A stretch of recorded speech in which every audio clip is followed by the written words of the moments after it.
Hi hello నమస్తే, this is Gupta from Srikala silks. ఈరోజు space సిల్క్లో ఒక న్యూ ఐటమ్ చూసేద్దామండి. స్పేస్ సిల్క్ అండ్ ఐటమ్ అయితే ఇది చాలా లైట్ వెయిట్గా ఉందండి. మెటీరియల్ అయితే మాత్రం కలర్స్ కూడా అన్ని పట్టు షేడ్స్ వచ్చేసాడు. శారీ బార్డర్ అండ్ పళ్ళు వచ్చేసి zari work and thread work and Swarovski work అండి. 3 టైప్ ఆఫ్ వర్క్స్ దీంట్లో ఇంక్లూడ్ చేశారు. చాలా చక్కగా ఉంది డిజైన్ అయితే మాత్రం. బార్డర్ కూడా చాలా క్లాస్గా ఉంది. దీంట్లో కలర్స్ వచ్చేసి చాలా బాగున్నాయి. సూపర్ ఉన్నాయి కలర్స్ అయితే. ఫైనల్లీ డార్క్ లెవెండర్ కలర్ అనేది శారీ పొజిషన్ ఒకసారి చూసేయండి. శారీ మొత్తం ఇలా వచ్చేసేస్తుంది.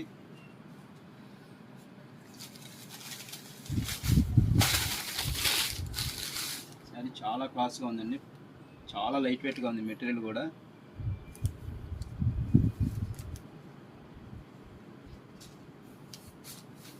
శారీ బార్డర్ పొజిషన్ ఇదంతా చాలా స్మాల్ వర్క్ అండి. చాలా బాగుంది. ఫైనల్లీ బ్లౌజ్ పొజిషన్ వచ్చేసి బ్లౌజ్ పొజిషన్ ఇది. బ్లౌజ్ మొత్తం స్మాల్ బుటీస్ ఇచ్చేసాడు. కలర్ ఆప్షన్స్ కూడా చాలా చక్కగా ఉన్నాయండి. ఇలాంటి మరిన్ని లేటెస్ట్ అప్డేట్స్ చూడాలనుకుంటే ఖచ్చితంగా స్టోర్ని విజిట్ చేయండి. మన ఇన్స్టాగ్రామ్ పేజ్ లైక్ చేసి షేర్ చేసి ఫాలో చేయండి.